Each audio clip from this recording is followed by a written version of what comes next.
Présenter en fait l'ONG Europe Madagascar Afrique, une œuvre qui a débuté en 1992 et qui aujourd'hui a vu passer en son sein plusieurs milliers d'enfants. C'est plusieurs milliers, hein, aujourd'hui encore, j'y reviens tout à l'heure, mais on a encore 510 enfants cette année. Et donc c'est une œuvre qui, par la grâce de Dieu, eh bien, permet la santé, la nutrition, la scolarisation et puis même la formation professionnelle. Je fais juste une petite parenthèse, le pasteur Robert nous a apporté un très bon message la semaine dernière sur la compassion, ouvrir nos cœurs à la compassion, et je crois que c'est ça. Nous sommes dans une société où nous avons tout ce qu'il nous faut, nous en tout cas ici en France, même si on est toujours en train de considérer de manière insatisfaite ce que nous pourrions avoir, ce que nous n'avons pas encore. Mais quand on commence à juste ouvrir un petit peu nos yeux, à juste étendre un petit peu notre vue, eh bien on se rend compte qu'il n'en est pas de même par le monde et que bien beaucoup manquent de ce que nous avons en abondance. Alors voilà le slogan de cette ONG, vous ne pouvez pas changer le monde, mais vous pouvez changer le monde d'un enfant. Amen. Souvent on se dit, on est là avec les besoins qui sont énormes, mais je crois que la crise du Covid-19, malheureusement, n'a fait qu'amplifier ces besoins, en France et ailleurs, parce qu'il n'y a pas que la France. Mais en attendant, on se retrouve face à tout ça et on se dit, mais qu'est-ce que je peux faire? Qu'est-ce que je peux faire? Alors c'est vrai qu'on ne pourra pas changer le monde, mais parfois, juste une goutte dans l'océan, ça peut changer le monde d'un enfant. Alors je vais en même temps regarder, là c'est super. Je vais faire suivre, allez-y un frère, et je vous dirai, donc vous pouvez y aller, faire tourner le diaporama. Donc on a quelques slides là sur ce diaporama pour présenter cette ONG. Donc cette ONG se trouve à Madagascar, elle se trouve dans la capitale, à Tananarive, c'est-à-dire elle est même dans le 6e arrondissement, au nord-ouest de Tananarive, à peu près à 20 minutes en dessous de l'aéroport international, dans la commune d'Amboibao. Si on peut faire tourner la diapo, s'il vous plaît. J'ai un petit problème. Ah, ça ne fonctionne pas. C'est normal, c'est le direct. Je vais continuer un petit peu comme ça en attendant. Et donc du coup, cette ONG donc, a été créée, on va y venir après avec le diaporama, mais en 1992 par un frère, un pasteur de l'Assemblée de Dieu, le pasteur François Forchelet, qui a été pasteur ici en Alsace puisqu'il était sur Strasbourg. Et cette ONG, elle a été créée, mais c'est juste comme Dieu conduit les choses, par une rencontre. Ce frère était dans un cabinet, il devait rencontrer un ministre, et puis il a rencontré un ministre de Madagascar. Et ils ont échangé comme ça dans la salle d'attente sur qui il était, sur ce qu'il faisait. Et puis cet homme de Madagascar lui a demandé sa carte de visite et lui a dit eh bien, qu'il était possible qu'il lui fasse rencontrer des autorités. Et c'est comme ça qu'est née cette collaboration entre Madagascar et la France, en tout cas entre cette ONG. Et puis, quelques mois plus tard, il prenait son premier vol pour Madagascar, il a rencontré les autorités, et c'est comme ça eh bien, que tout a démarré. 1992, 93 même officiellement, c'est-à-dire qu'on va bientôt fêter les 30 ans de cette ONG, et encore une fois, comme je le disais, eh bien, ce sont des milliers d'enfants qui ont déjà pu bénéficier. Alors voilà, on y arrive, ça y est, ça tourne. Donc Madagascar, je vais passer vite sur ces diapos-là, vous voyez un petit peu l'océan Indien tout en bas de l'Afrique, où c'est que ça se trouve. Donc voilà, une superficie une fois et demie grande comme la France, en fait c'est 1600 km de long sur à peu près 600 de large. Donc c'est la 5e, en fait, si on considère les îles mondiales, c'est la 5e plus grande île au monde, Madagascar. Alors vous pouvez faire tourner si vous voulez, frère, merci. Voilà, une population, alors là je vais juste revenir sur simplement ça, le salaire moyen, 2 € par jour. Ce qui fait qu'aujourd'hui, et c'est même moins, puisqu'aujourd'hui on a affaire avec des familles, je parlerai tout à l'heure du soutien, mais quand vous décidez de soutenir un enfant, l'ONG, vous recevez une fiche avec le contexte parental, le contexte dans lequel ils vivent, et la plupart des enfants qu'on soutient n'ont même pas 45 € en moyenne, parce que ça, le salaire moyen aujourd'hui à Madagascar, c'est l'équivalent de 45 € en France. La plupart des enfants qu'on soutient, les familles n'ont à peine même pas 30 € par mois pour vivre, l'équivalent de 30 € par mois pour vivre. Donc pour vous, c'est juste pour fixer un peu le contexte dans lequel on intervient. Voilà, si vous voulez faire, voilà, alors c'est la 5e plus grande île au monde, mais c'est aussi le 5e pays le plus pauvre au monde, Madagascar. Et pourtant, quand on regarde cette île merveilleuse, Cette faune, cette flore, c'est juste extraordinaire. Le sol est riche de minéraux qu'on ne trouve ailleurs, qu'on ne trouve pas ailleurs, mais voilà. On connaît la pauvreté dans le monde. Hein. Donc voilà le pasteur François Forchelet, le fondateur, président fondateur, et puis en dessous c'est Françoise Adoire, qui n'était pas loin puisqu'elle est originaire de Saint-Dié-des-Vosges, et qui elle a été la première missionnaire à partir. Elle était juste diplômée,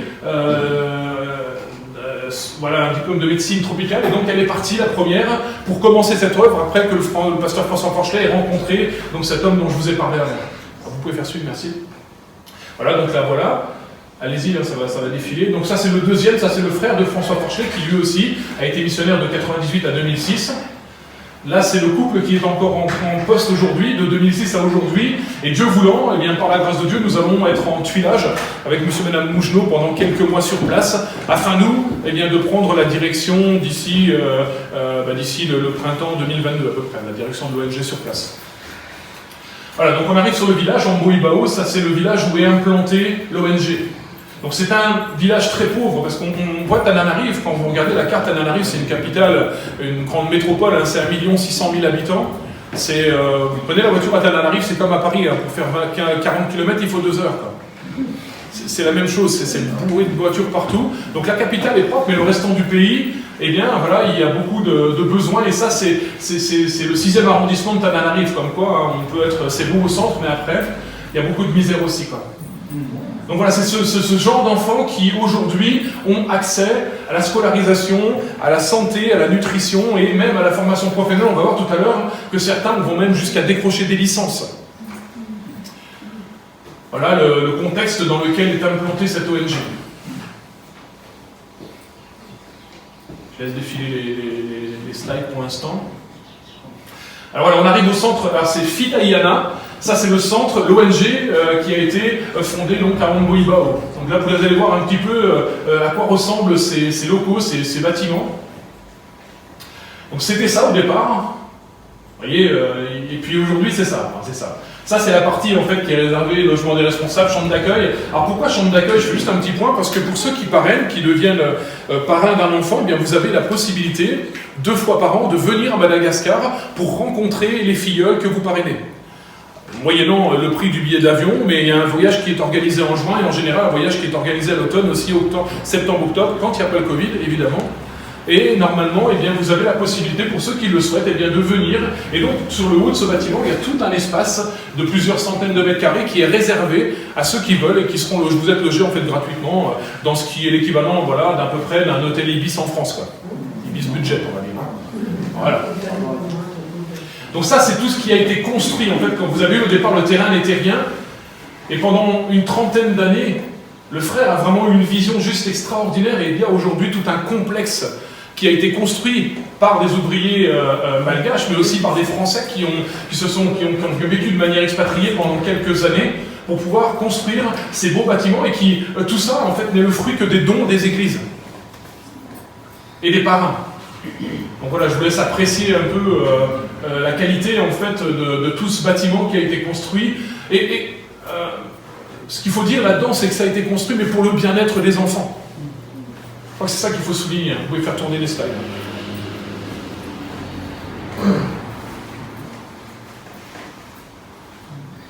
Voilà, donc ça c'est toute la partie ONG en ces bâtiments.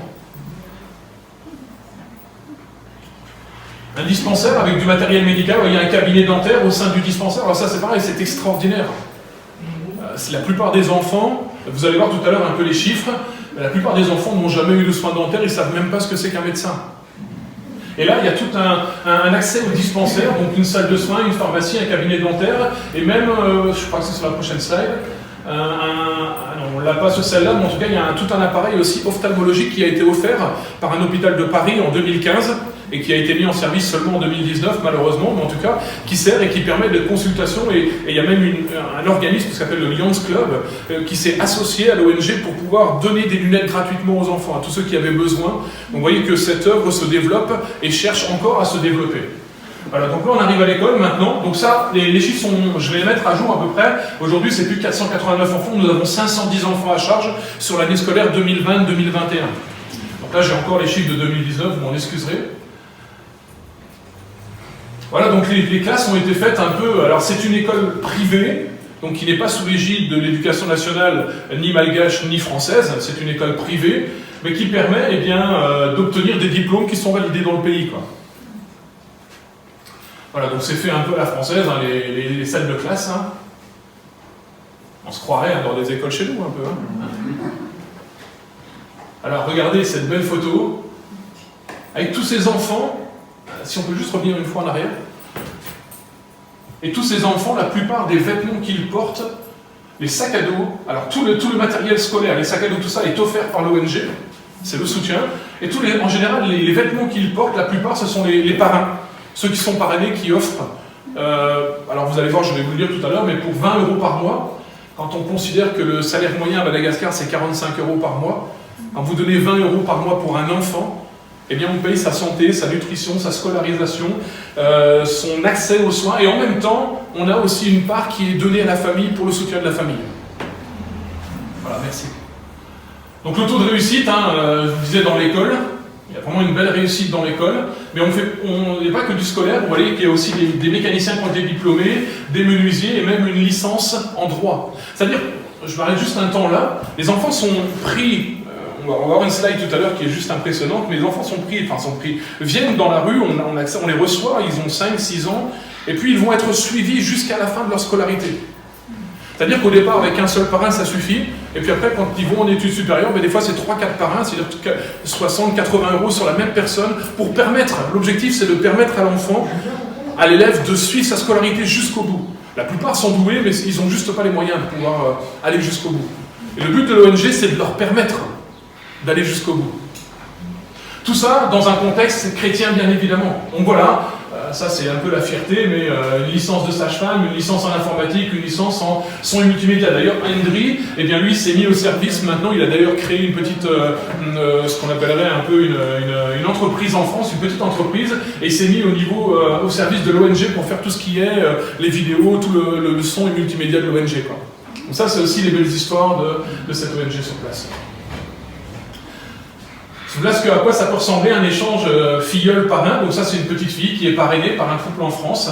Et puis le petit courrier, alors on va avoir du mal à le lire ce matin, mais le petit courrier en fait qui est envoyé puisque la motivation est que l'enfant puisse vraiment avoir un échange avec son parrain. Donc même si le parrain ne vient pas sur place, mais par exemple l'église de Célestat, plusieurs parrainent les enfants, et donc ils ont déjà reçu des courriers des enfants avec des photos, il y a vraiment un échange, eux aussi sont invités à écrire, à envoyer une photo pour qu'il y ait un vrai échange entre le parrain et son filleul.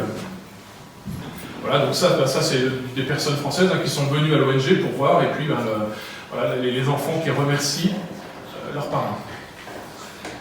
La cantine, un point important. Pourquoi je dis important? Parce que la plupart de ces enfants ont un repas par jour en général. C'est là que je dis qu'on est toujours en train de se plaindre. Ils ont un repas par jour, la plupart. Alors voilà ce que ressemblait l'ancienne cantine quand ça a démarré. Ça donne envie, hein? Vous n'avez pas faim là? Voilà, c'est comme ça que ça a démarré, mais c'est comme ça qu'on a commencé à bénir aussi, au fur et à mesure. Et puis au fur et à mesure du temps, avec les moyens qui sont arrivés dans la ONG, on a pu aller plus loin. Je vais faire tourner les slides. Hein. Voilà, la nouvelle cuisine, avec un beau verset biblique juste au-dessus, là, verset de Joël, et puis le nouveau réfectoire. Et puis voilà, les enfants sont vraiment accueillis dans un contexte très sain. Et dans tous les sens du terme. Vous voyez, en 2019, donc les chiffres ne sont pas mis à jour, mais c'est quand même 84 000 repas qui ont été servis en une année. Et voilà, on a à peu près 37 000 bols de petits déjeuners par an. Même si aujourd'hui c'est en augmentation puisqu'on a de plus en plus d'enfants. Voilà, brossage quotidien des dents, des douches, ça c'est pareil, c'est pas quelque chose qui est habituel chez ces enfants-là, et donc il y a aussi de ce côté-là un travail qui est fait afin qu'il y ait aussi de la santé qui soit au niveau bucco-dentaire, au niveau, voilà, que les soins soient faits, simplement. On arrive au dispensaire. Donc voilà, c'est encore les chiffres de 2019, 2626 consultations médicales, 2139 soins, et puis un peu moins de 2500 soins dentaires sur une année. Vous voyez ce que ça peut représenter à peu près le travail qui est fait. Sachant que l'ONG quand même, alors la plupart des soins sont gratuits, mais pour ceux qui le peuvent, ils demandent l'équivalent, c'est l'équivalent de 30 centimes d'euros en France par consultation pour que les gens considèrent aussi le fait de donner, le fait de participer à ça. Pour ceux qui le peuvent, la plupart des soins, évidemment, sont donnés gratuitement. Et tout ça à charge de l'ONG. On parlerait tout à l'heure, mais le budget de l'ONG, là, sur un mois, c'est à peu près 20 000 € par mois pour que ça tourne. Pour qu'on puisse réussir à faire ça sur place. Donc ça, c'est Françoise qu'on a vu tout à l'heure. Et là, c'est le docteur Véronique qui bosse, qui va être en retraite, mais qui est sur l'ONG depuis 1992. 30 ans de service pour ces enfants-là. Réunion d'information sur la grossesse, c'est important. Nous avons appris dernièrement, là, il y a 2 semaines, que deux élèves qui étaient prêts à passer leur diplôme ont dû arrêter leur cours, leur scolaire. Pourquoi? Eh bien parce qu'elles sont tombées enceintes. Parce que il n'y a pas de...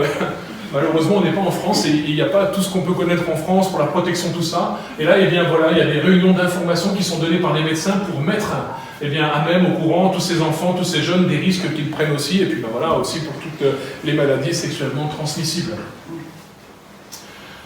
Voilà, la teigne, entre autres, on a l'hépatite A aussi qui frappe fort à Madagascar, mais beaucoup de maladies et des nouveaux traitements qui sont mis en place, des vaccins qui sont envoyés aussi, financés par l'ONG. Alors, voilà le fameux cabinet d'ophtalmologie qui a été offert par ce centre parisien, cet hôpital parisien, et qui maintenant est en service. Alors le personnel c'est, alors voilà, François, donc maintenant qui est devenu, puisqu'il est âgé, il a 74 ans le frère, donc aujourd'hui il a passé la main, c'est Christine Kléber, qui est une Strasbourgeoise aussi, qui maintenant est présidente de l'ONG depuis 2018. Bon, ça c'est le conseil d'administration, il a été renouvelé aussi depuis. L'équipe médicale, l'équipe enseignante, alors je vais juste faire un point très rapide, c'est 40 personnes. 40 personnes qui sont salariées par l'ONG. Alors évidemment, aux alentours de 40 € par mois, le salaire moyen à Madagascar, mais c'est quand même 40 salaires qui sont versés tous les mois aussi par l'ONG. On a une belle équipe, hein. La ferme, on va y venir juste après. Alors voilà, ça c'est toute l'équipe responsable. Après, Guylaine, c'est celle qui est à gauche sur la dernière photo, est sur Paris, puisqu'elle est responsable de communication, puisque le centre de l'ONG est sur Paris, à Montrouge, dans le 92. Alors voilà, là si on peut juste rester une minute sur cette slide-là, cette belle histoire, c'est Lauricienne, alors c'est elle qui vous avez vu tout à droite, là tout à l'heure, avec la sœur de Paris. Elle est devenue chargée de communication à l'ONG, et elle, eh bien, c'était une enfant de la rue aussi. Et par la grâce de Dieu et par les soutiens, donc ça ce sont ses parents là-bas, en haut à droite. Ses parents, pendant plus de 20 ans, l'ont soutenue, moyennant 20 € par mois. Et cette jeune fille, cet enfant est devenue une jeune fille, elle a été diplômée, elle s'est mariée, elle a eu des enfants, et maintenant elle est devenue eh bien, assistante de communication sur l'ONG. Voilà les belles histoires de ces enfants qu'on va pouvoir soutenir et qui vont pouvoir eh bien, s'investir aussi dans leur pays. Que le Seigneur soit béni. Hein. Je ne sais pas si ça vous parle, ça.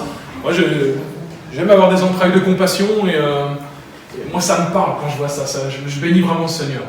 La ferme, c'est alors un autre morceau en fait, de l'ONG. Vous avez vu les bâtiments. Là, c'est 1h30 à 1h30 du centre de Figueira, bien plus loin qu'Antananarivo. Et un terrain de 12 000 m² a été acheté. Et une ferme a été créée de toutes pièces ici. Vous allez voir sur les prochaines slides.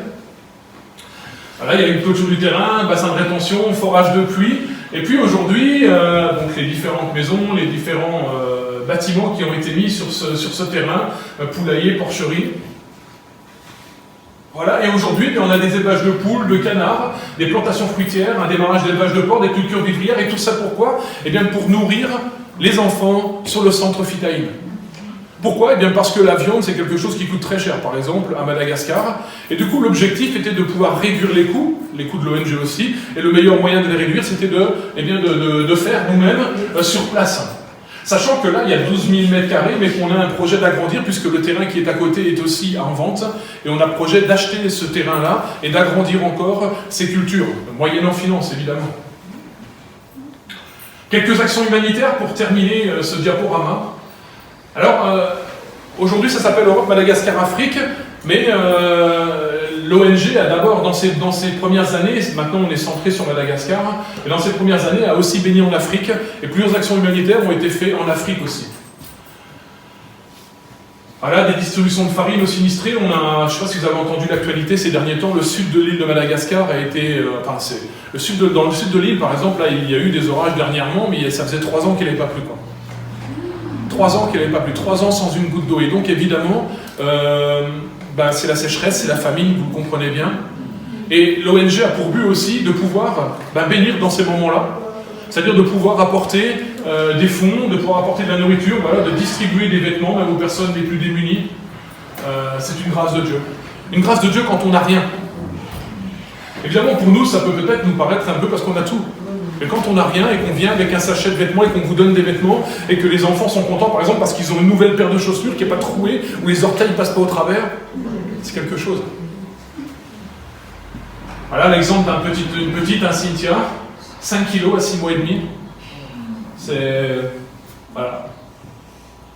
Les aides aux lépreux. La lèpre frappe encore, malheureusement, à Madagascar. Campagne de vaccination, j'en parlais tout à l'heure, hépatite A, hépatite B. Alors c'est des chiffres qui datent un petit peu. Aujourd'hui, évidemment, tout ça, ça a bien évolué. Et ça, c'est une construction, alors une aide humanitaire. On l'a dit tout à l'heure, les douches, la brosse à dents, tout ça, on ne connaît pas trop. Et l'ONG a eu à cœur de vraiment construire un bloc sanitaire au centre du village.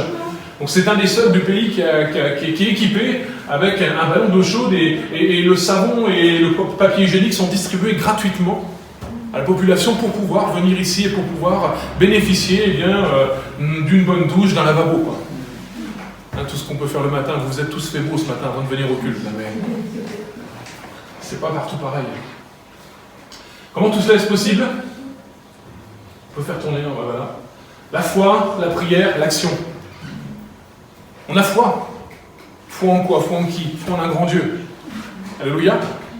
Un Dieu qui nous aime. Vous savez que le premier des missionnaires, c'est Jésus. Hein. Il a accepté de quitter son ciel de gloire pour venir sur la terre, pour venir nous rencontrer. On a foi en un Dieu qui nous aime. Et ce Dieu qui nous aime nous a appelés à le prier. Il nous a dit, faites-moi connaître vos besoins. Et c'est ce que nous faisons. Et en même temps, eh bien, comme nous l'a rappelé le pasteur Robert la semaine dernière, eh bien, il y a aussi l'action. Ouvrons-nous à la compassion. C'était le thème du message la semaine dernière et ça m'a vraiment parlé encore, même si on le vit déjà. Il y a l'action aussi. On ne peut pas simplement prier. L'apôtre Jacques en parle. Il dit, tu peux dire à quelqu'un, sois béni, tout ça, mais si tu ne fais rien pour lui, ça n'a pas de sens. Et je crois qu'on est appelé aussi, évidemment avec les moyens que le Seigneur nous a donnés, eh bien, de faire preuve de compassion, d'agir. Donc l'objectif de la rentrée 2020-2021, on l'a passé déjà. 50 nouveaux enfants, ils sont là, et évidemment, eh bien, on a besoin d'une centaine de parrainages aujourd'hui. Aujourd'hui, pour que les enfants soient parrainés, on a encore besoin d'à peu près 80 parrainages. On a fait le compte samedi, il y a 15 jours, là, lors d'une visio. Donc voilà, j'arrive au bout de ce diaporama. Pour une présentation bien sûr succincte de cette ONG, mais juste pour que vous puissiez comprendre et que vous puissiez avoir un visuel un peu de ce qui se fait et de ce que Dieu permet dans ce pays aussi. Alors évidemment, l'ONG Europe Madagascar Afrique n'est pas la seule ONG, à Madagascar il y en a bien d'autres, mais centaines parmi tant d'autres, et comme je le dis, en bientôt 30 ans, ce sont des milliers d'enfants qui ont été bénis, ce sont des milliers d'enfants qui ont trouvé refuge, mais en même temps des milliers de familles qui ont été bénies aussi. Je veux qu'on puisse être sensibilisés là-dessus. Alors, priez pour nous, puisque, comme vous l'avez entendu, en juillet, d'ici 3 mois, nous allons prendre l'avion et nous allons partir sur place pour essayer, en tout cas, par la grâce de Dieu, de prendre la suite des différents missionnaires qui sont déjà passés, qui ont déjà agi, et on veut, par la grâce de Dieu, continuer cette œuvre. Que le Seigneur soit béni. Donc j'en viens au parrainage. On a parlé de parrainage tout à l'heure. J'ai quelques feuillets avec moi, vous pourrez en recevoir si vous le voulez. Vous avez ici une plaquette qui reprend à peu près toute la présentation de manière très succincte, hein. Mais en tout cas qui vous explique, et puis vous avez aussi la possibilité de vous engager, alors soit par un don ponctuel, soit par un parrainage, c'est-à-dire aujourd'hui peut-être vous avez à cœur, vous voyez ce qui se fait, et vous vous dites mais j'ai envie de passer à l'action et peut-être j'ai envie de soutenir un enfant. Soutenir un enfant, c'est 20 € par mois. Souvent je dis à mes enfants, 20 €, on n'a même pas de quoi aller au McDo avec ça. 20 € par mois, c'est pas grand-chose pour nous. Même si ça peut être beaucoup pour certains, je l'entends bien, surtout dans cette condition, mais en même temps, quand on regarde ce que nous avons ici, Ce n'est quand même pas grand-chose. Et quand on donne 20 euros, quand on bénit, eh bien on bénit un enfant, mais on bénit sa famille aujourd'hui. Je ne sais pas en France quelle famille pourrait être bannie, en ramenant ça évidemment au contexte dans lequel nous sommes, mais quelle famille pourrait être bénie avec 20 euros? Aujourd'hui, nous avons la capacité, vous avez la possibilité, comme nous, eh bien, de pouvoir bénir une famille moyennant 20 euros par mois. Donc je laisse ça sur votre cœur. Encore une fois, j'ai les petits flyers, ça je pourrais vous en donner si vous le voulez, et puis vous mettez ça devant le Seigneur, et puis vous laissez parler votre cœur. Je crois que c'est important. Et puis je bénis déjà le frère Robert qui a accepté qu'on puisse faire une offrande spéciale ce matin pour bénir l'ONG, et là aussi, je voudrais vraiment, au nom de l'ONG, eh bien, vous remercier et être tellement reconnaissant. Quand on donne, on vient de finir là sur Célestat, parce qu'on est beaucoup investi évidemment dans cette ONG de par notre présence dans l'ONG. Mais là, il y a un frère qui a eu à cœur pour donner des exemples, hein, mais pour Pâques, de faire une vente de foie gras. Et cette vente de foie gras, rien que les bénéfices, ont rapporté 300 euros pour l'ONG. Je vais avoir la joie cette semaine de pouvoir faire un virement de 300 euros, plus ce qui sera récolté ici ce matin par la grâce de Dieu. Et on ne peut être que reconnaissant parce que ça, c'est une somme juste considérable quand on voit le travail qui est fait sur place. Que le Seigneur soit béni. Amen. Alors je vous propose maintenant qu'on puisse ouvrir la parole de Dieu. J'aimerais juste échanger quelques mots avec vous sur la satisfaction. J'ai appelé ça ce matin la satisfaction comme mode de vie. Sommes-nous satisfaits? Alors pour les plus anciens, dans les années 60, les Rolling Stones ont chanté une chanson qui allait devenir un tube planétaire. Et cette chanson s'appelle « I can get no satisfaction ».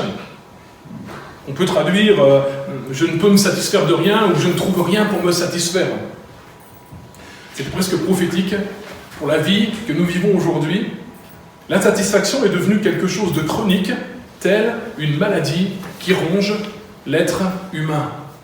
Et j'espère que nous ne sommes pas dans cet état-là ce matin, mais en tout cas on va essayer de traverser quelques passages bibliques et puis de réfléchir à ce point-là. Je vous invite à ouvrir vos Bibles, si vous les avez avec vous, dans l'évangile de Luc, au chapitre 4, on va lire les 13 premiers versets, un passage qu'on connaît bien. Ce passage dit « Jésus, rempli du Saint-Esprit, revint du Jourdain. Il fut conduit par l'Esprit dans le désert, où il fut tenté par le diable pendant 40 jours. Il ne mangea rien durant ces jours-là. Quand cette période fut passée, il eut faim. Le diable lui dit « Si tu es le Fils de Dieu, ordonne à ces pierres de devenir du pain. » Jésus lui répondit « Il est écrit, l'homme ne vivra pas de pain seulement, mais de toute parole de Dieu. » Le diable l'emmena plus haut, sur une haute montagne, il lui montra en un instant tous les royaumes de la terre. Puis il lui dit « Je te donnerai toute cette puissance et cette gloire, celle qui m'a été donnée et que je la donne à qui je veux. Si tu te prosternes devant moi, elle sera à toi. » Jésus lui répondit « Retire-toi, Satan. Il est écrit, c'est le Seigneur ton Dieu que tu adoreras, c'est lui seul que tu serviras. » Le diable le conduisit encore à Jérusalem, le plaça au sommet du temple et lui dit « Si tu es le Fils de Dieu, jette-toi d'ici en bas, car il est écrit, il donnera à ton sujet ordre à ses anges de te garder. Ils te porteront sur leurs mains, de peur que ton pied ne heurte une pierre. » Jésus lui répondit « Il est dit, tu ne provoqueras pas le Seigneur ton Dieu. » Après l'avoir tenté, verset 13, de toutes ces manières, le diable s'éloigna de lui jusqu'à un moment favorable. Je propose qu'on puisse prier pour la parole de Dieu, que le Seigneur nous bénisse ce matin. Seigneur, merci pour ta parole. Parce que ta parole, c'est la vérité, Seigneur. Et nous voulons être attachés à ta parole, avant toute chose, Seigneur. Seigneur, ta parole nous donne la marche à suivre. Ta parole nous invite à entrer dans les modes de vie dans lesquels tu veux que nous entrions, Seigneur, pour notre bien, parce que tout ce que tu fais, c'est pour notre bien. Que ton nom soit béni encore ce matin. Permets à chacun, chacune, Seigneur, d'entendre ta voix et de pouvoir se placer devant toi, Seigneur. Que ton nom soit glorifié, mon Jésus. Amen. Amen. Amen. Alors ce passage nous rapporte comment le diable essaye de tenter Jésus par des choses physiques. Il n'y a pas qu'à Jésus que ça arrive, hein? Vous êtes d'accord? Désirable dans le contexte dans lequel se trouvait le Seigneur. On peut considérer que l'objectif du diable, ici, au travers de ces trois tentations, était de déterminer le domaine dans lequel Jésus, dans son humanité, aurait pu être mécontent, insatisfait et même devenir vulnérable. Il cherchait à trouver un point faible dans la vie du Seigneur afin de pouvoir élaborer une stratégie qui empêcherait le Fils de Dieu d'accomplir la mission pour laquelle il est venu. Et quelle est cette mission? On la rappelle encore ce matin. Le Seigneur a été incarné, s'est incarné afin de réconcilier la créature avec son Créateur. Le monde avec Dieu, par le pardon des péchés, en mourant pour nos péchés, en mourant à notre place sur la croix du Calvaire. Mais le diable a fait tout ce qu'il pouvait pour empêcher le Seigneur, pour empêcher Christ d'aller jusqu'au bout. Comme il fera tout ce qu'il peut pour nous empêcher d'entrer pleinement dans les plans de Dieu. Le diable n'a pas changé de stratégie. Il utilise toujours le même principe, en essayant de nous pousser au mécontentement afin que nous puissions entrer et faire son jeu. Je dis qu'il ne change pas de stratégie, puisque c'est déjà la stratégie qu'il a utilisée en Éden. Rappelez-vous ces quelques paroles échangées avec Ève. Dieu a-t-il réellement dit? Et là, il dit au Fils de Dieu, si tu es le Fils de Dieu, on a à peu près la même consistance. Pourquoi Dieu a-t-il permis à Ève et à Adam de manger certains fruits mais pas d'autres? Eh bien, simplement pour qu'ils aient le choix d'obéir ou de désobéir. Comme ce matin, nous avons le libre arbitre. Nous avons le choix. Dieu ne nous a forcés à rien et Dieu ne nous forcera jamais à rien. Il n'a pas voulu faire de nous des robots. Le Seigneur attend de nous une adoration, comme nous l'avons donné ce matin, volontaire. Une obéissance volontaire. Et c'est pour ça qu'il a donné à Adam et Ève le choix. Il leur a laissé le choix d'obéir ou de désobéir. Comme ce matin, vous et moi, nous avons ce choix. Évidemment, ce choix nous amène aussi à certaines conséquences. Mais vous avez le choix, nous avons le choix ce matin. Quelqu'un a dit, nous sommes vraiment libres quand nous savons dire non. Dans son dialogue avec Ève, le diable lui a comme sous-entendu, n'est-ce pas décevant de ne pas pouvoir plutôt manger de tout? As-tu vraiment besoin qu'on te dise ce que tu dois faire? Tu peux tout de même décider par toi-même ce que tu peux faire quand même. Est-ce que tu as vraiment besoin que Dieu te dise ce que tu dois faire? Vous voyez un peu le contexte qui conduit à un mécontentement, qui conduit à une insatisfaction. On connaît malheureusement la suite et les conséquences désastreuses de ce que cela a engendré. Suffirait-il de relire le chapitre 3 de la Genèse. Je crois que l'insatisfaction est une arme vieille comme le monde. Alors à ce point du message, déjà ce matin, j'espère qu'on peut se poser une question qui va rester un peu en filigrane durant tout ce que je vais exposer. Et y a-t-il un domaine dans ma vie, dans ta vie, où je suis insatisfait, où le diable pourrait m'amorcer? Et ça, c'est une vraie question. Une vraie question à laquelle il faut qu'on puisse réfléchir. Parce que le diable se servira de cette porte ouverte pour venir nous tenter et, s'il le peut, pour nous faire tomber. Que le nom du Seigneur soit béni ce matin. Le psalmiste Asaph va exprimer au psaume 73 un sentiment à peu près similaire quand il va dire dans les premiers versets du psaume « Oui, Dieu est bon pour Israël, pour ceux qui ont le cœur pur. » Il dit au verset 2 « Toutefois, mon pied allait fléchir. Mes pas étaient sur le point de glisser, car je portais envie aux insensés en voyant le bonheur des méchants. Rien ne les tourmente jusqu'à la mort. Et leur corps est chargé d'embonpoint, ils n'ont aucune part aux souffrances humaines, ils ne sont point frappés comme le reste des hommes. Aussi l'orgueil leur sert de collier, la violence et le vêtement qui les enveloppe. » Ça, c'est le psaume 73. C'est Asaph au psaume 73 qui a une vision qui est complètement juste déréglée en fait, de la vérité, et qui commence à être envieux, qui commence en fait pour finir à être insatisfait de sa situation. On verra tout à l'heure, à un moment donné, il va dire même à quoi ça sert que j'ai lavé mes mains dans la pureté? À quoi ça sert tout ça? Asaph, à un moment donné, il est complètement déconnecté. Je veux juste te dire ce matin qu'à chaque fois que le sentiment d'insatisfaction s'immisce dans nos cœurs, nous sommes, comme le dit le psalmiste, sur un terrain glissant. Nous prenons des risques. Et c'est là, je crois, qu'il faut commencer la réflexion.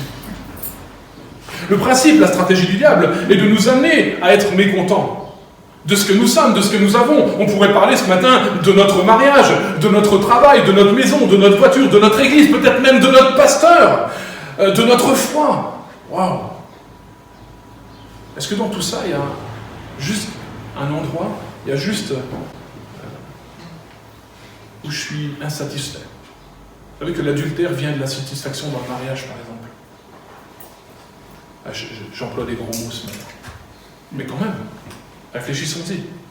À chaque fois que nous sommes dans l'insatisfaction, notre vie s'en trouve parasitée par des sentiments tels que la jalousie, qui va secrètement miner notre cœur, la convoitise à l'égard de ce que les autres ont, la réceptivité à tout ce qui nous paraît tellement mieux, La comparaison avec les autres, la revendication, parce qu'ils ont ce que nous n'avons pas. Et nous commençons à entrer dans de la revendication et même vis-à-vis de Dieu.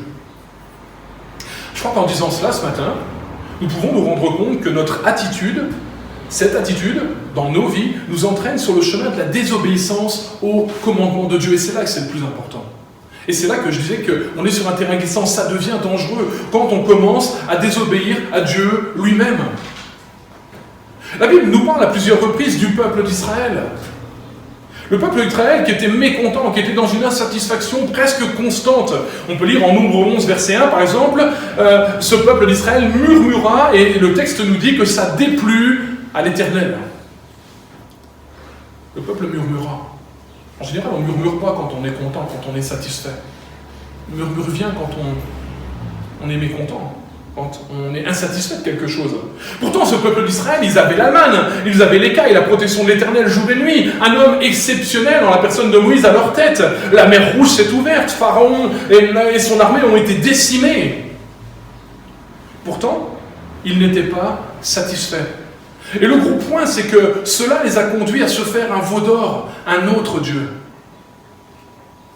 C'est un des points importants du message ce matin. L'insatisfaction va toujours te conduire à désobéir à Dieu vers un autre Dieu. Certes, chacun d'entre nous, nous pourrions énumérer les millions de choses qui pourraient embellir notre quotidien, notre vie. Et je crois que comme pour le peuple d'Israël, cela ne veut absolument pas dire que nous serions satisfaits et que nos plaintes cesseraient. Parce qu'il faut que nous trouvions le cœur de la satisfaction. Dans le désert, le peuple d'Israël nous en a donné la preuve en mettant de côté les miracles que Dieu avait fait en leur faveur. Le psalmiste en parle au psaume 106, verset 13, quand il va dire « Ils oublièrent vite ce qu'il avait fait. » Ils oublièrent vite. Et d'ailleurs, je vous invite à, quand vous aurez un peu de temps, à lire le psaume 106 totalement. Ce psaume 106 nous parle bien de cette attitude néfaste et propre au cœur de l'homme. Mais ce texte nous dit, ils oublièrent vite. Chers frères, chères sœurs, ce matin, j'ai l'avantage, c'est que je ne vous connais pas. Ça, c'est une bonne chose. Alors, je vous connais parce que vous êtes mes frères et sœurs en Christ, mais je vous pose juste cette question. Avez-vous oublié les bienfaits de Dieu pour votre vie ? Je crois que c'est important que nous puissions réfléchir à ça. Ou alors, suis-je dans l'autre sens, évidemment, reconnaissant pour Dieu, pour ce que Dieu fait tous les jours dans ma vie. Je prends un autre exemple, c'est aussi ce qui a conduit Salomon à avoir tellement de femmes qu'il ne savait, à mon avis, même plus comment elles s'appelaient. Mais qui, au final, parce que c'est ça qui m'importe, l'a conduit aussi vers un autre Dieu, ou plutôt vers d'autres dieux. Puisque la Bible nous dit que Salomon, à chaque fois qu'il prenait une femme, eh bien, il prenait les dieux aussi avec. Et la fin de sa vie, Salomon va complètement abandonner l'Éternel. L'insatisfaction nous conduit à désobéir à Dieu et nous conduit à accepter ou à aller vers d'autres dieux. Alors ça, c'est pour moi un schéma qui semble se répéter tout le temps. L'insatisfaction conduit à l'impatience. Il me faut tout de suite. On est dans une société de consommation, de consommation. Mes enfants sont contents. Il y a un KFC à Célestat qui vient d'ouvrir juste en face de chez nous. Pas bon pour nous, ça. Mais on veut tout de suite. On a à peine commandé, on a à peine envoyé le SMS qu'on est déjà en train de s'inquiéter quand la réponse n'est pas arrivée. Waouh, alors qu'avant on a envoyé les courriers. Moi, un petit peu quand même, j'ai connu ça, mais... Et puis on attendait une semaine, 2 semaines, des fois un mois pour que le retour arrive. Et on était content quand le courrier arrivait. Il a bien reçu, j'ai des nouvelles. Elles étaient fraîches. Et aujourd'hui, tout va vite. L'insatisfaction conduit à la patience. Il me faut tout de suite. Et puis l'impatience conduit à l'imprudence. C'est souvent ça le problème. Parce que je suis impatient, je deviens imprudent. Je commence à entrer dans des choses dans lesquelles j'aurais jamais dû entrer. Je vais faire un crédit pour m'acheter ce bien. Ou je vais voler, je vais devenir adultère, etc., etc., etc. En bref, l'imprudence nous conduit à la désobéissance et au péché. Voyez, notons bien ce schéma qui se répète comme inexorablement. Insatisfaction, impatience, imprudence, désobéissance, péché. Arrêtez-moi si je me trompe. Mais ça ressemble vraiment à ça. Certains pourraient rétorquer à ce que je viens de dire, c'est pas un péché de faire un crédit. C'est vrai. Alléluia, heureusement. Mais en attendant,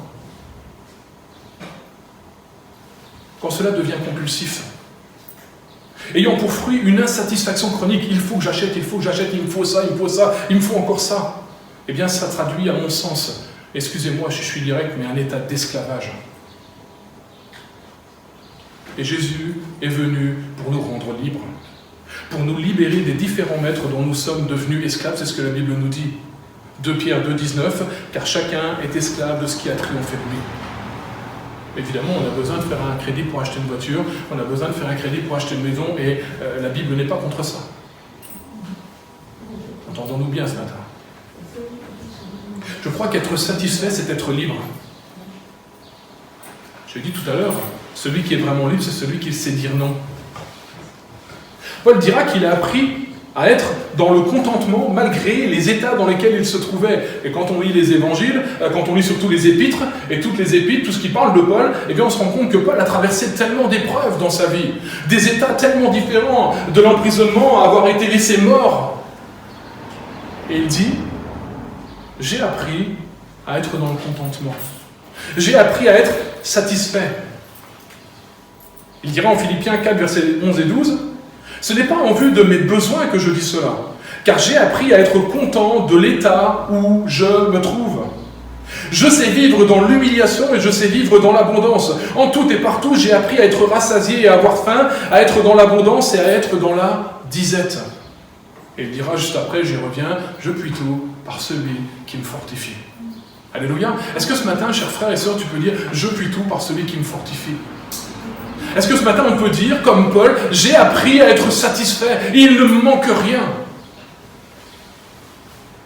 Alors il nous faut comprendre ce matin que le temps que nous allons cultiver l'insatisfaction, cet état dans nos vies, nous allons rester des cibles faciles pour l'ennemi de nos âmes qui n'aura en fait pour finir pas grand chose à faire pour nous déstabiliser ou pour nous faire tomber. L'insatisfaction, elle engendre beaucoup de lutte intérieure. On peut parler de frustration, de déception, d'aigreur, de culpabilité. Autant de portes ouvertes à celui qui a juré notre perte, le diable. C'est un état d'esprit qui nous gâche l'instant présent et nous empêche de jouir des bienfaits de Dieu. Souvent, quand je suis insatisfait, quand j'ai mes œillères, quand je pense juste à ce qu'il me manque, mais j'en arrive à ne plus même plus rendre grâce à Dieu pour ce qu'il m'a donné. Pour ce que j'ai, pour ce que ce matin j'ai pu venir en voiture, j'ai pu me lever, j'ai pu m'habiller, on l'a vu tout à l'heure, j'ai pu avoir de l'eau, j'ai pu me brosser les dents, mais merci Seigneur pour tout cela. Et souvent on regarde tellement ce qui nous manque qu'on n'en rend même plus grâce à Dieu pour ce que nous avons, pour ce que nous possédons, pour ce que Dieu nous a donné.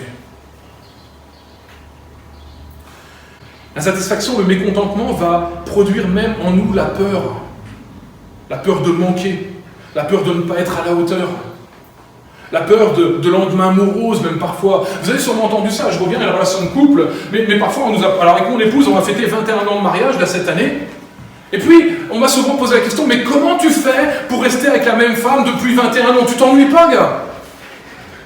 Ben non, parce que je suis satisfait. Et pourtant, l'insatisfaction pousse à l'adultère. Aujourd'hui, il faut toujours plus, toujours mieux. Apprenons à nous contenter de ce que nous avons. La peur d'un lendemain morose. Quelqu'un a dit ceci, c'est un anagramme, la peur est une prétendue évidence qui usurpe la réalité. La peur est une prétendue évidence, c'est pas quelque chose de vrai, qui usurpe la réalité. La peur, c'est quelque chose dans lequel on se projette, mais qui n'est pas la réalité. Une prétendue évidence qui usurpe la réalité. Quand on y réfléchit, c'est malheureusement souvent le cas. Nos peurs ne sont pas la réalité. Et la satisfaction se construit et s'entretient au quotidien. Que le Seigneur soit béni ce matin. C'est à nous de travailler. Paul a dit, j'ai appris. C'est pas quelque chose qui est venu du ciel.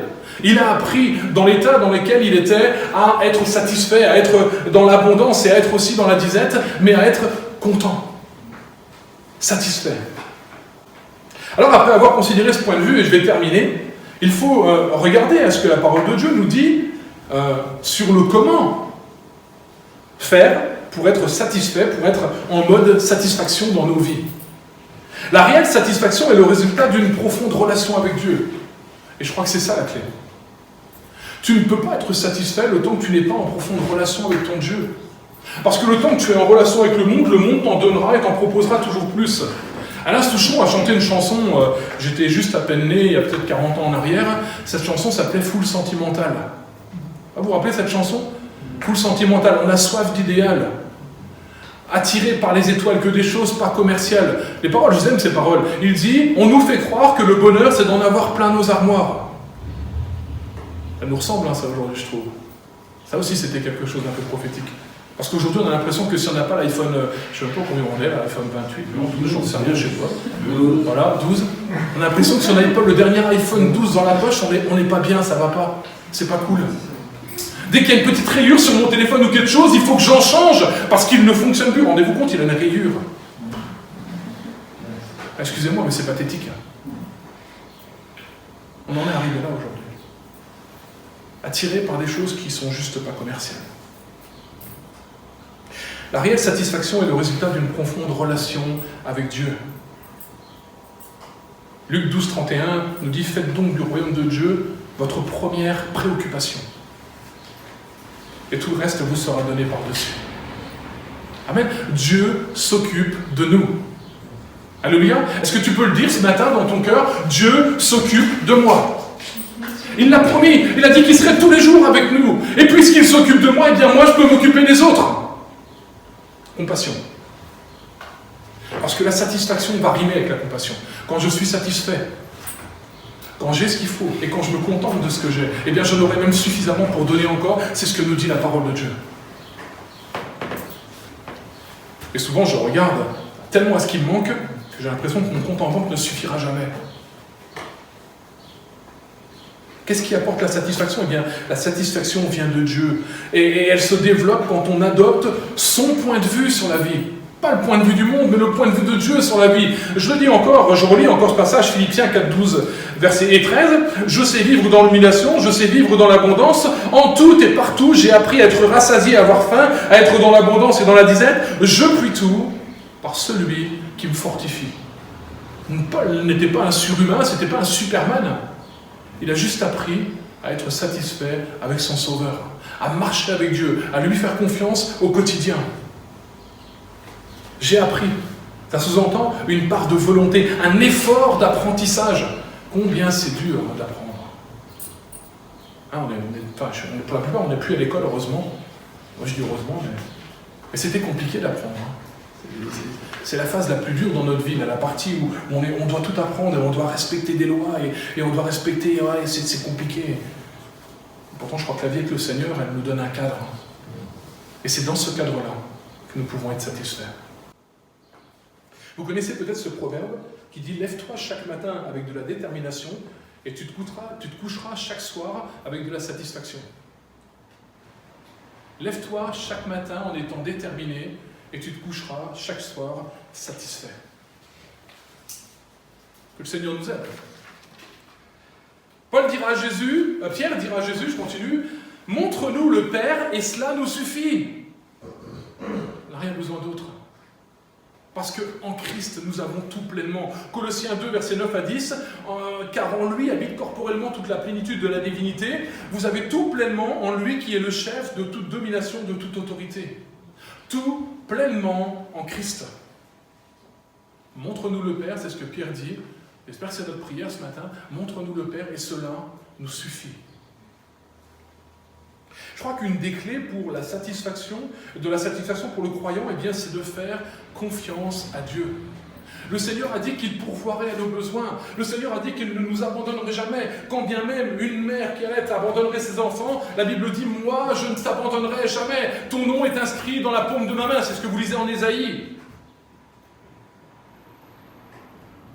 Dieu a fait la promesse qu'il ne nous abandonnerait jamais. Mais ce matin, est-ce qu'on en est encore en 2021 à croire dans les promesses de Dieu, à croire ce que Dieu a dit réellement? Est-ce que ça fait partie intégrante de notre vie et de notre foi? Parce que c'est là qu'est la clé. Si je crois ce que Dieu a dit, si je crois que Dieu va me bénir, que Dieu va pourvoir à mes besoins chaque jour, mais en quoi j'ai besoin de m'inquiéter? En rien, puisqu'il a fait la promesse qu'il serait là tous les jours et que je ne manquerai de rien. Que le Seigneur soit béni ce matin.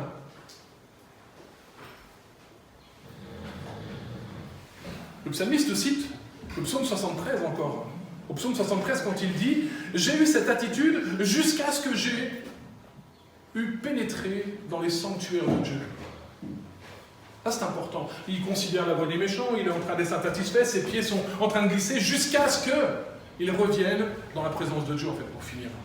Au verset 26, il dira même « Ma chair et mon cœur peuvent se consumer, Dieu sera toujours le rocher de mon cœur et mon partage. » Vous voyez le changement complet entre un homme qui est insatisfait, qui commence à considérer la voie des choses, qui se demande même pourquoi sa foi, le pourquoi toutes ces choses-là, et puis il revient dans les voies de Dieu, et là il se dit, mais mon cœur et ma chair peuvent se consumer, Dieu sera toujours le rocher de mon cœur et mon partage.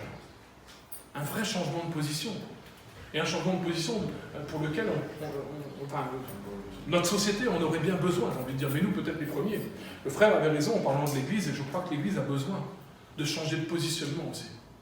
Je crois que nous, les frères et sœurs en Christ, nous avons une responsabilité, celle de vivre la parole de Dieu.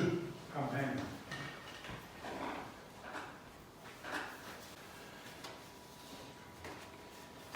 Une autre clé du contentement, c'est la satisfaction. J'en ai parlé tout à l'heure, l'action de grâce, savoir dire merci. Merci pour ce que nous avons. Merci Seigneur, un simple merci. Merci, ça veut dire Seigneur, je te bénis. Seigneur, je suis tellement content de tout ce que tu m'accordes chaque jour. Oh, c'est vrai que je pourrais en avoir plus, mais est-ce que j'en ai vraiment besoin? Seigneur, merci pour tout ce que tu me donnes. Je citais en conclusion un théologien, Jim Wallis, qui a dit ceci. Plus nous accumulons de choses, plus notre peur de les perdre augmente. Lorsque nous apprenons à nous satisfaire de ce que nous possédons, et lorsque nous laissons le suffisant Jésus nous suffire, nous éprouvons une satisfaction qui nous permet de trouver du temps et de l'espace même pour combler d'autres priorités de nos vies. Parce que quand tu es coincé sur ce qui t'insatisfait, tu ne fais plus rien d'autre à côté. On perd du temps souvent. Plus nous accumulons de choses, plus notre peur de les perdre augmente. Lorsque nous apprenons à nous satisfaire de ce que nous possédons et lorsque nous laissons le suffisant Jésus nous suffire, nous éprouvons une satisfaction qui nous permet de trouver du temps et de l'espace pour combler d'autres priorités dans nos vies. Que le Seigneur soit béni. Moi je dis amen à cette citation parce que c'est ça la vérité. Parce que c'est ça. Laissons Jésus, le suffisant, nous suffire. Et nous serons satisfaits. Et nous ne courrons plus après des choses qui sont superflues. Le texte que nous avons lu en introduction se termine avec ces mots. Le diable s'éloigna de lui jusqu'au moment opportun. Vous comprenez bien ce que ça veut dire, ça? Hein? Ça veut dire que le diable ne cessera pas. Il cherchera la seule porte ouverte que nous lui laisserons, il va s'y engouffrer. Le diable ne cessera pas de chercher à nous faire tomber. Alors, afin que nous ne soyons pas une proie facile pour l'ennemi de nos âmes, qu'il n'ait pas de moment opportun, en tout cas dans ce domaine bien précis de l'insatisfaction, apprenons, comme le dit Paul, à vivre dans le contentement, dans la satisfaction. Laissons le suffisant Jésus nous suffire. Remercions Dieu sincèrement pour tout ce qu'il a fait pour nous, pour tout ce qu'il nous a déjà accordé dans sa grâce, et pour tout ce qu'il a même préparé d'avance. Parce que c'est ce que la Bible dit. La Bible nous dit qu'il a préparé des choses d'avance afin que nous puissions y entrer. Waouh! Je ne sais pas vous, mais moi j'ai hâte d'entrer dans ces choses-là. On va bientôt rentrer dans quelque chose que Dieu a préparé d'avance. Et puis après, on entrera sûrement dans d'autres choses encore, qu'on ne connaît pas encore. Mais par la grâce de Dieu, on veut lui faire confiance. Et ça me réjouit. Et ça me donne un cœur d'action de grâce ce matin, de dire au Seigneur, mais merci pour tout ça. Je ne sais pas encore ce que tu m'as réservé, mais ta parole me dit que ce que tu fais pour moi, c'est parfait. Oh. Que le Seigneur soit béni ce matin. Croyons en sa parole, croyons en ses promesses qui vont s'accomplir. Accordons au Seigneur ce matin une confiance aveugle en ce qui concerne notre existence.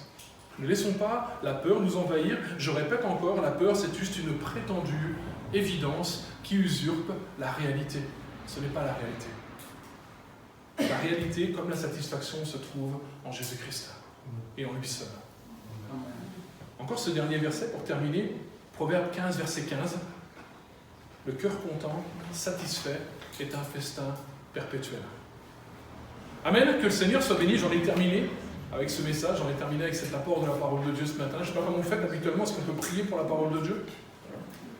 Que le Seigneur, si on peut juste prendre une minute, j'ai peut-être un peu dépassé, je ne sais pas trop c'était quoi l'horaire, mais si on peut prendre une petite minute juste pour réfléchir avant de prier. Je ne sais pas si vous avez l'habitude de faire ça, mais moi j'ai l'habitude, quand j'entends la parole, de juste me mettre devant la parole, de me mettre devant Dieu, de réfléchir à ce que je viens d'entendre, et de laisser le Saint-Esprit travailler mon cœur. Et puis on peut avoir un temps de prière, d'action de grâce. Merci le Seigneur pour tout ce qu'il a fait. Alléluia, Jésus. Seigneur.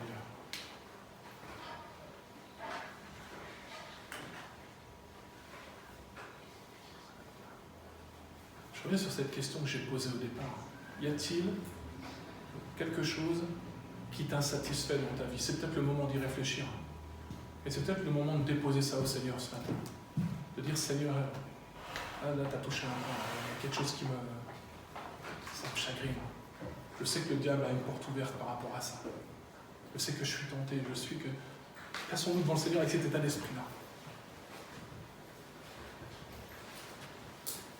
Jésus.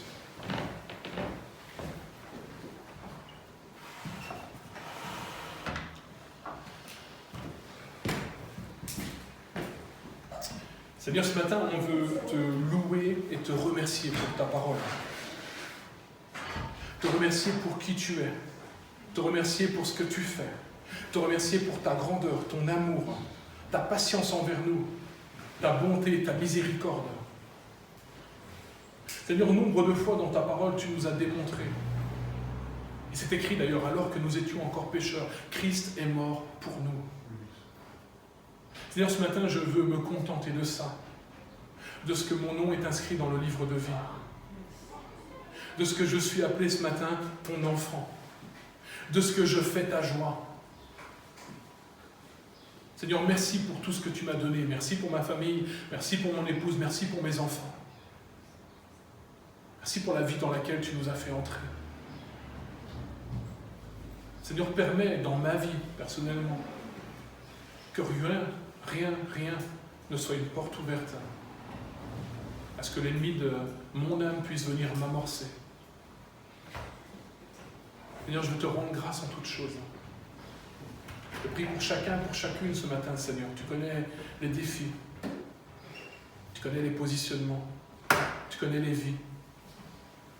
Je prie au nom de Jésus-Christ, Seigneur, que tu puisses être le suffisant dans leur vie, les uns et les autres. Que ton nom soit glorifié, mon Sauveur et mon Dieu. Amen. Amen. Toi, lève-toi et va au nom de Christ, porter l'amour de Dieu au monde. Toi, lève-toi et va au nom de Christ, porter l'amour de Dieu au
Seront